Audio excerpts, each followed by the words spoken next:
बिस्मिल्लाहिर्रहमानिर्रहीम। जी, जो last chapter था इसका रिमेनिंग BSIT में ऑसिलेशंस वाला चैप्टर था। इसमें से जो टॉपिक हमने करने हैं, डेफिनेशन है सिंपल हार्मोनिक मोशन की। मैट्रिक एफएससी में आपने पढ़ी है। दो इसकी कंडीशंस होती हैं जो कि इस फार्मूले में क्लियर हैं।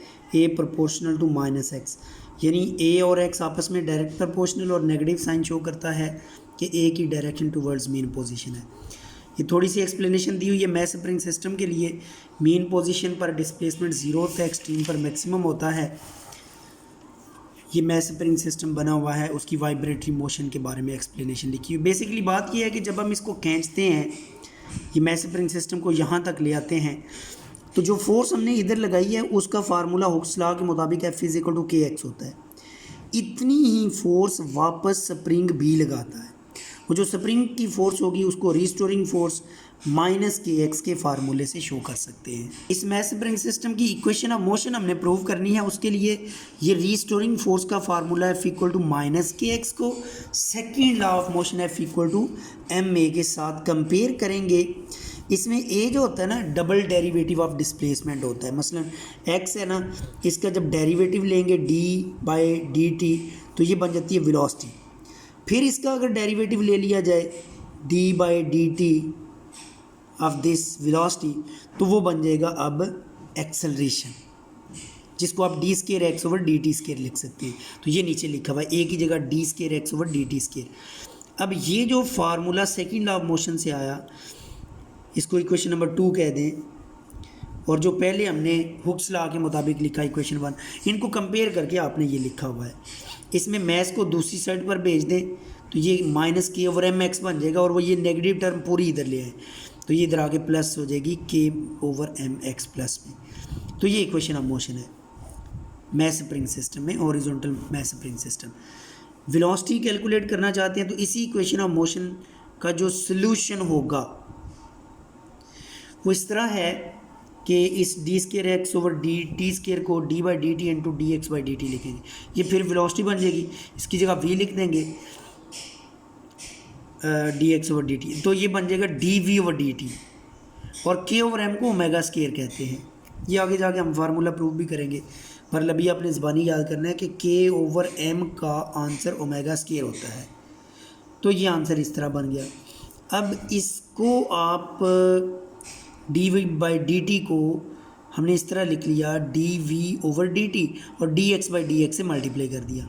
अब ये जो चीज़ है dx/dt, ये वेलोसिटी बन जाएगी। इसको हमने इधर v लिख लिया है, और आगे dv/dx अपनी जगह पर है, ω²x दूसरी साइड पर शिफ्ट कर दिया, तो ये v dv और dx उधर चला गया। इंटीग्रेट करेंगे दोनों तरफ, इंटीग्रेशन के बाद ये आंसर प्रूव होता है।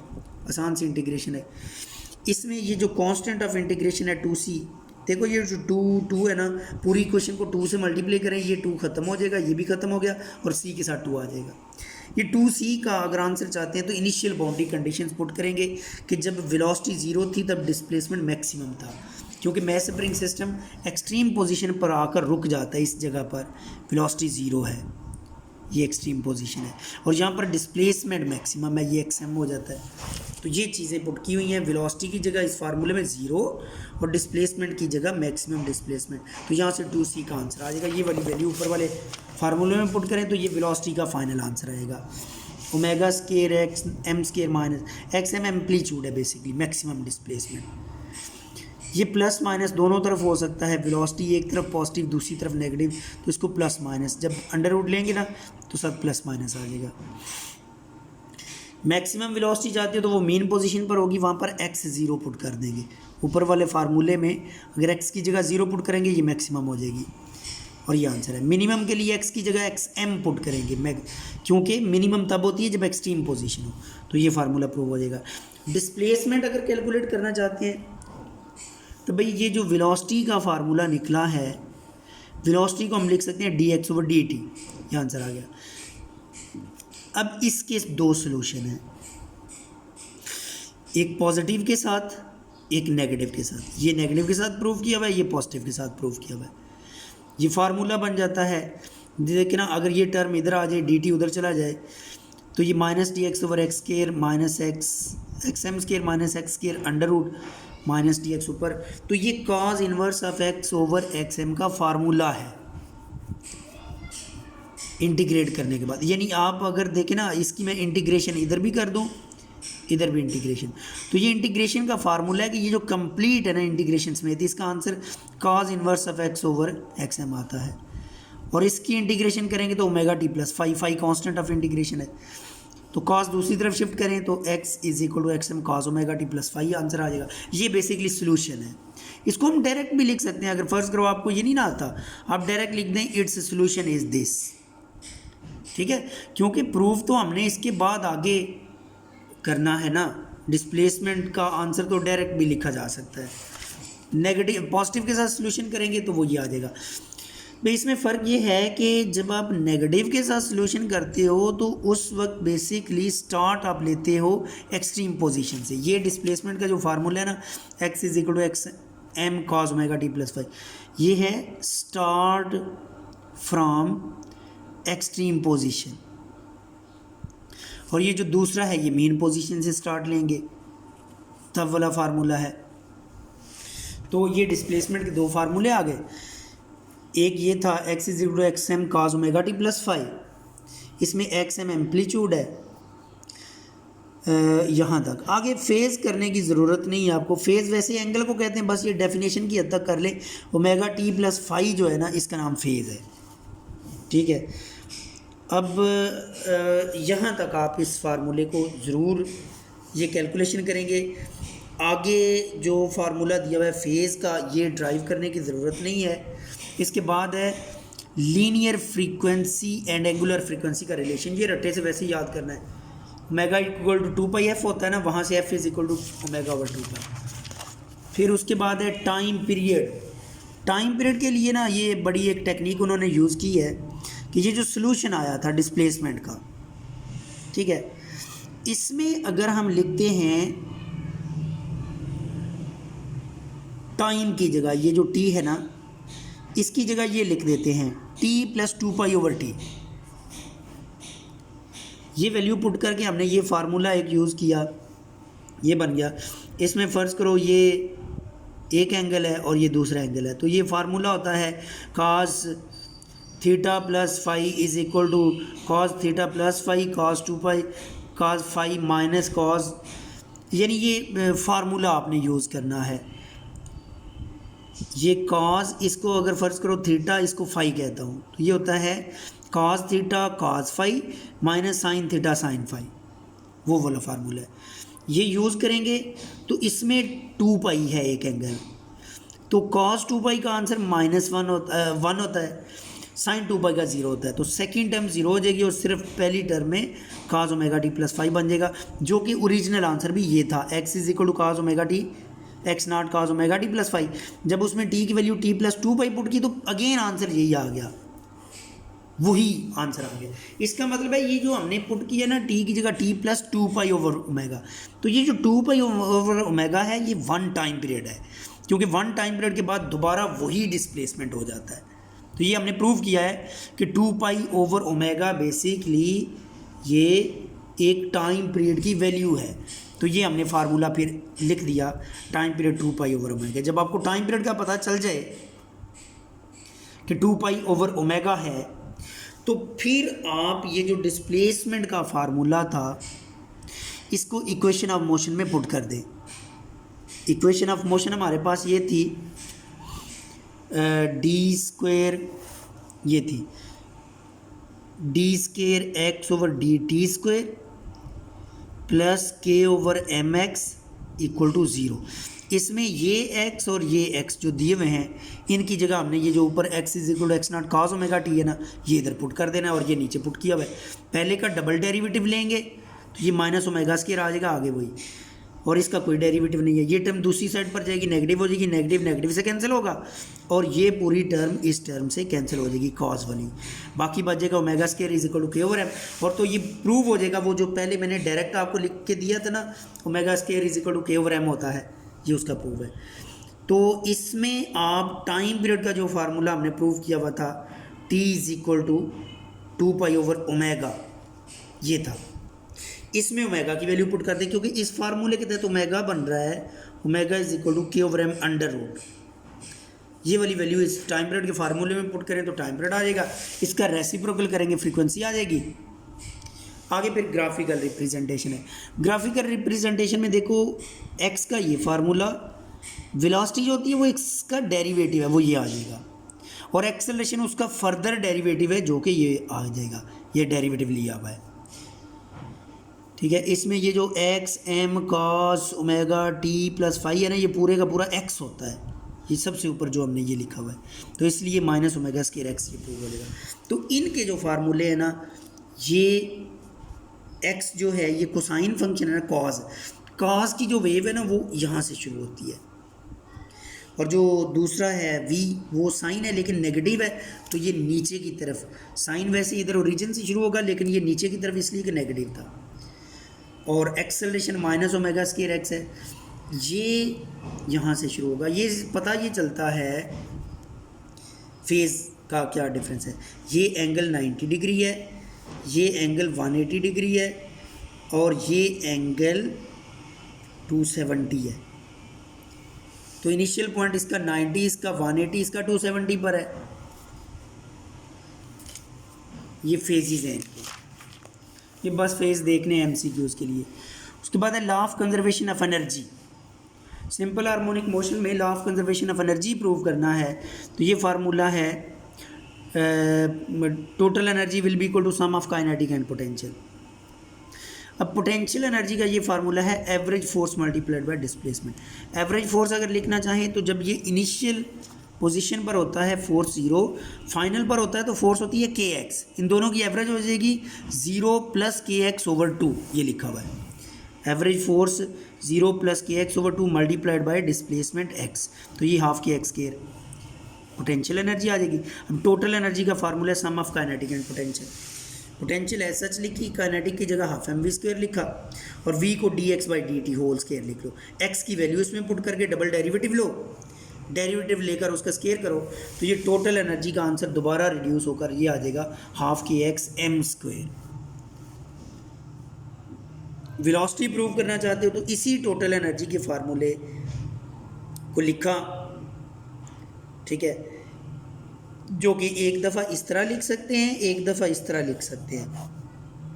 Half k x m square ये प्रूव किया, और एक दफ़ा काइनेटिक प्लस पोटेंशियल का सम, इन दोनों को कंपेयर कर दो, यानी इसको 1 इसको 2 का नाम देकर कह लो कंपेयरिंग 1 एंड 2, तो ये यहाँ से वेलोसिटी सेपरेट करो तो ये प्रूव हो जाएगा। आगे फिर मैक्सिमम मिनिमम वैल्यू ड्राइव की हुई है, वो आपने ऐसा सच करनी है। फिर उसके बाद नेक्स्ट टॉपिक है टॉर्शनल ऑसिलेटर। टॉर्शनल ऑसिलेटर है कि अगर एक डिस्क, जिस तरह ये है डिस्क है, उसके सेंटर में एक वायर बांध कर उसको किसी छत से ऐसे लटका दें, तो ये टॉर्शनल ऑसिलेटर है। ये इसके ऊपर हमने 2 वेट रखे हुए हैं, ठीक है। इसमें कोई एक रेफरेंस लाइन ड्रा कर लें, ये जो उन्होंने की हुई है ओ से पी तक, थोड़ा सा इसको ऐसे रोटेट करेंगे, छोड़ेंगे तो ये जो ओ पी लाइन थी ये ओ क्यू की जगह आ जाएगी, छोड़ेंगे तो वापस जाएगी, तो ये इस तरह डिस्क ऑसिलेट करेगी ऐसे। ये टॉर्शनल ऑसिलेटर है। इसमें जो थीटा जितना ज़्यादा होगा ना, जब हमने फोर्स लगाई रोटेट किया तो ये थीटा बना, थीटा जितना ज़्यादा होगा उतना ही इस पर टॉर्क ज़्यादा एक्ट हो रहा होगा। ये torque directly proportional to theta होता है। प्रोपोर्शनल को ख़त्म करें तो के थीटा। रीस्टोरिंग टॉर्क है जो वायर ने वापस इसको, जब आप इसको घुमाते हैं ना तो ऊपर वाली वायर ट्विस्ट हो जाती है, वो अनट्विस्ट होने की कोशिश करेगी तो रीस्टोरिंग टॉर्क बनेगा, वो माइनस के थीटा हो जाएगा ये वाला, ठीक है। और एक टॉर्क का फार्मूला होता है आई एल्फा। एल्फा जो एंगुलर एक्सेलरेशन है, इसको भी double derivative of angular displacement लिख सकते हैं। ये देखें ना, डिस्प्लेसमेंट है, इसका डेरिवेटिव रिस्पेक्ट टू टी लेंगे तो ये एंगुलर वेलोसिटी बन जाएगी, फिर इसका डेरिवेटिव लेंगे विद रिस्पेक्ट टू टी, यानी D theta by d T का फर्दर डेरिवेटिव लेंगे डी बाई डी टी, तो ये एंगुलर एक्सेलरेशन अल्फा बन जाएगा, जिसको D square theta by d t square लिखा हुआ है। ये दूसरा टॉर्क है। इन दोनों टॉर्क को कंपेयर कर लो तो इसकी भी इक्वेशन ऑफ मोशन आ जाएगी। यहाँ से एंगुलर वेलोसिटी ड्राइव करना चाहते हो तो बिल्कुल जिस तरह पहले हमने किया था, d square theta by d t square को इस तरह लिख लेंगे, d by d t separate d theta by d t. D theta by d t को ओमेगा कहते हैं, तो ये d omega by d t आ गया, दूसरी टर्म दूसरी तरफ जाके नेगेटिव होगी। इसको d theta by d theta से मल्टीप्लाई किया और ये जो चीज़ है d theta over d T ये बन जाएगी ओमेगा। तो ओमेगा डी ओमेगा दोनों तरफ इंटीग्रेट कर दें तो ये प्रूव हो जाएगा।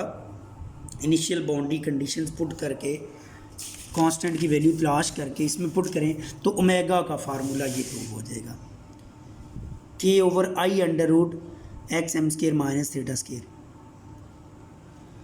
मैक्सिमम एंगुलर वेलोसिटी चाहते हो तो मैक्सिमम एंगुलर वेलोसिटी थी मीन पोजीशन पर जब थीटा ज़ीरो हो जाएगा।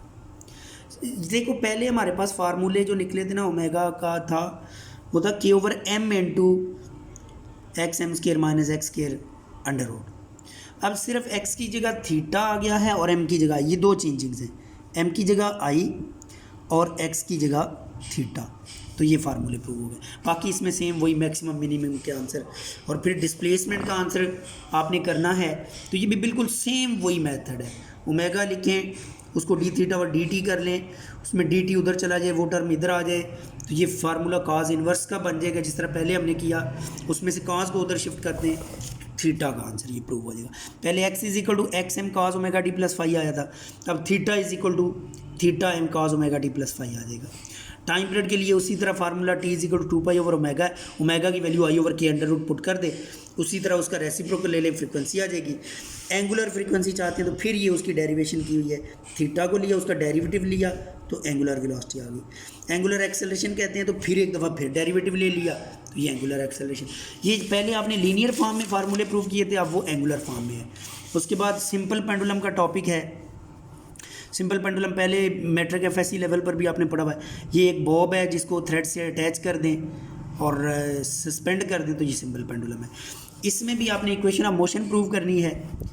तो ये जब एक्सट्रीम पोजीशन पर होता है ना सिंपल पेंडुलम, ये इस जगह पर, तो यहाँ पर वेट एम जी नीचे की तरफ है, इसके दो कंपोनेंट है, एक ये एम जी कॉस थीटा और एक ये एम जी साइन थीटा, इन दोनों का सम एम जी होता है। एम जी कॉस थीटा और टेंशन एक दूसरे के अपोजिट हैं, ये एक दूसरे को कैंसिल कर देंगे, और एम जी साइन थीटा वो फोर्स है जो इसको वापस लेकर आती है, ये रिस्टोरिंग फोर्स है। तो यहाँ पर यही लिखा हुआ है कि restoring force minus m g sine theta, minus इसलिए कि वो अप्लाइड फोर्स के अपोजिट है। साइन थीटा को थीटा लिख सकते हैं जब ये स्मॉल होगा, थीटा को फिर ये s is equal to r theta का फार्मूला होता है ना, उसके तहत यहाँ से थीटा को एस ओवर आर, और आर यहाँ पर लेंथ ऑफ पेंडुलम होगी। ये देखो ना, ये थीटा है और ये अगर मैं पूरी मोशन ऐसे सर्कुलर बनाता हूँ तो उसमें जो आर है ना, आर ये लेंथ ऑफ पेंडुलम बनेगी, थीटा ये है और एस ये डिस्टेंस है। इस फार्मूले के तहत आपने theta is equal to s over l लिख लेना है। यहाँ पर थीटा की जगह एस ओवर एल, ये आगे जाके लिखा हुआ है ये एस ओवर एल, बेशक आप यहाँ पर लिख लें। पर ये जो फोर्स है इक्वेशन 1 और ये फोर्स इक्वेशन 2 इनको नहीं 1 ये बन गई, ये 1 बन गई। इसको सेकेंड लॉ ऑफ मोशन से कंपेयर करो इक्वेशन 2 से तो ये आंसर आ गया, ये एक्सेलरेशन बन गया माइनस जी थीटा, थीटा की जगह एस ओवर एल, जी ओवर एल है एक्स आ गया, एस को आप एक्स से रिप्लेस कर देंगे। फिर एक्सेलरेशन का फार्मूला ये जो बन गया है, इस एक्सेलरेशन की जगह D square x over d T square लिख लो, डबल डेरिवेटिव और डिस्प्लेसमेंट, ये टर्म उधर ले जाओ तो ये इक्वेशन ऑफ मोशन इसकी भी ड्राइव हो जाएगी। अब इसमें से इसका सोल्यूशन जो होगा, ये पहले हमने सोल्यूशन ड्राइव किया था, अब डायरेक्ट लिखा है। मैंने उस वक्त भी कहा था आप इसका डायरेक्ट सोल्यूशन लिख सकते हैं। अब इसको इक्वेशन ऑफ मोशन में अगर पुट कर देंगे, ये जो D square x over d T square था, ये एक्स की वैल्यू है और एक दफ़ा इधर एक्स की वैल्यू, डबल डेरिवेटिव लेकर कैंसिलेशन दोनों साइडों से करेंगे तो फिर इसका भी ओमेगा प्रूव हो जाएगा जो कि जी ओवर एल अंडर रूट है। फिर टाइम पीरियड के फार्मूले में 2 पाई ओवर ओमेगा था, ओमेगा की जगह एल ओवर जी ओवर एल अंडर रूट लिख दें तो ये प्रूव हो जाएगा। उसका रेसिप्रोकल लेंगे, फ्रीक्वेंसी आ जाएगी। जब ये एक स्पेशल केस है, सेकेंड पेंडुलम की डेफिनेशन दी हुई है, ऐसा पेंडुलम जिसका टाइम पीरियड 2 सेकेंड हो उसको सेकेंड कहते हैं। जब एम्पलीट्यूड लार्ज हो जाए तो फिर ये टाइम पीरियड का फार्मूला है, ये बस रट्टे की हद तक आपने याद करना है, फ्रीक्वेंसी रेसिप्रोकल करने से मिल जाएगी। ये क्वेश्चन खत्म होगा। फिर लास्ट क्वेश्चन इसका है फिजिकल पेंडुलम। फिजिकल पेंडुलम कोई भी ऑब्जेक्ट है ना जो रिजिड बॉडी है, जिस तरह ये एक गत्ता समझ ले, गत्ते का पीस है, इसको आपने यहाँ पर लटकाया हुआ है और इसको ऐसे पकड़ के छोड़ना है तो ये इस तरह ऑसिलेट होगा पूरा सिस्टम, तो ये फिज़िकल पेंडुलम है। एक गत्ते को दीवार से लटका के थोड़ा सा डिस्प्लेस करके छोड़ेंगे तो वो वाइब्रेट करेगा, ये फिज़िकल पेंडुलम है। जो सिंपल पेंडुलम है वो भी एक फिज़िकल पेंडुलम ही है, जस्ट वो थ्रेड समझ लें, थ्रेड की जगह अगर कोई रिजिड बॉडी बन जाए तो वो फिज़िकल पेंडुलम बन जाएगा। बहरहाल इसकी भी जी इक्वेशन ऑफ मोशन के लिए आपने रिस्टोरिंग फोर्स का डायरेक्ट फार्मूला लिखना है, रिस्टोरिंग टॉर्क का minus F D sine theta, F की जगह एम जी आ जाएगा वेट, और उसको एम जी साइन थीटा की जगह थीटा उसी तरह लिख लेंगे। ये एक टार्क आ जाएगा, एक दफ़ा आई अल्फ़ा जो फार्मूला है उससे कंपेयर करेंगे, इसमें अल्फ़ा को फिर डी स्केयर थीटा व डी टी स्केयर लिखेंगे, तो ये दोबारा इसकी इक्वेशन ऑफ मोशन प्रूव हो जाएगी। फिर यहाँ से इसका डिस्प्लेसमेंट, ये इक्वेशन ऑफ मोशन, इसका सोल्यूशन ये इसका भी सोल्यूशन डायरेक्ट लिखा हुआ है, आपने डायरेक्ट लिखना है। सिर्फ पहले केस में हमने सोल्यूशन मैथ स्प्रिंग सिस्टम में प्रूव किया था, बाकियों में हम डायरेक्ट लिख रहे हैं। इसको फिर थीटा को आप इस थीटा की जगह और इस थीटा की जगह पुट कर देंगे तो ये नीचे किया हुआ है, डबल डेरिवेटिव लेकर आंसर इसका भी ओमेगा का आ जाएगा। उसको फिर टाइम पीरियड के फार्मूले में और फ्रीक्वेंसी के फार्मूले में पुट करें तो उनके दो फार्मूले आ जाएंगे। फिर ये किया हुआ है कि सिंपल पेंडुलम उसका एक स्पेशल केस है, ये बेशक ना करें, कोई इतना ज़रूरी नहीं है, यानी वो जो डिस्प्लेसमेंट डी आपने इसमें लिया हुआ है ना, उसको एल लेंथ ऑफ पेंडुलम कह लें तो बिल्कुल उसके प्रूव हो जाएगा। बाकी आगे ये भी करने की ज़रूरत नहीं है सेंटर ऑफ ऑसिलेशन, बस आपने ये फ्रीक्वेंसी तक आपने इसको ड्राइव ज़रूर करना है। टाइम पीरियड था, एंगुलर फ्रीक्वेंसी हो गई, time period, rotational inertia prove किया हुआ है, ये भी कर लें। यहाँ तक फ्रीक्वेंसी आगे देखते हैं, शायद नहीं, बस इतना ही था। उसके बाद ये वाला टॉपिक आपने नहीं करना इस चैप्टर में, यूनिफॉर्म सर्कुलर क्वेश्चन नंबर 6, ये नहीं करना। अच्छा, इस बस इतना ही करना था। इसके बाद इसके न्यूमेरिकल जो है ना वो आप टफ ना करें, सिंपल फार्मूले जिनमें लगते हैं वो वाले न्यूमेरिकल हम करेंगे। मसलन न्यूमेरिकल नंबर इसमें ये वाला 2 वाला आप करेंगे, वो पहले एग्जांपल्स छोड़ देंगे। उसके बाद न्यूमेरिकल 4 करेंगे ये वाला, फिर उसके बाद ये भी कर लें 5 वाला,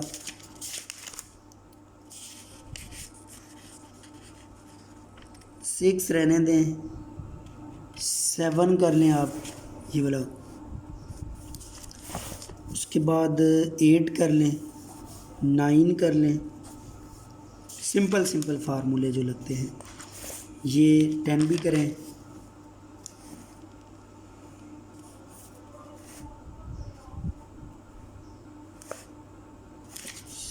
7, ये है 10।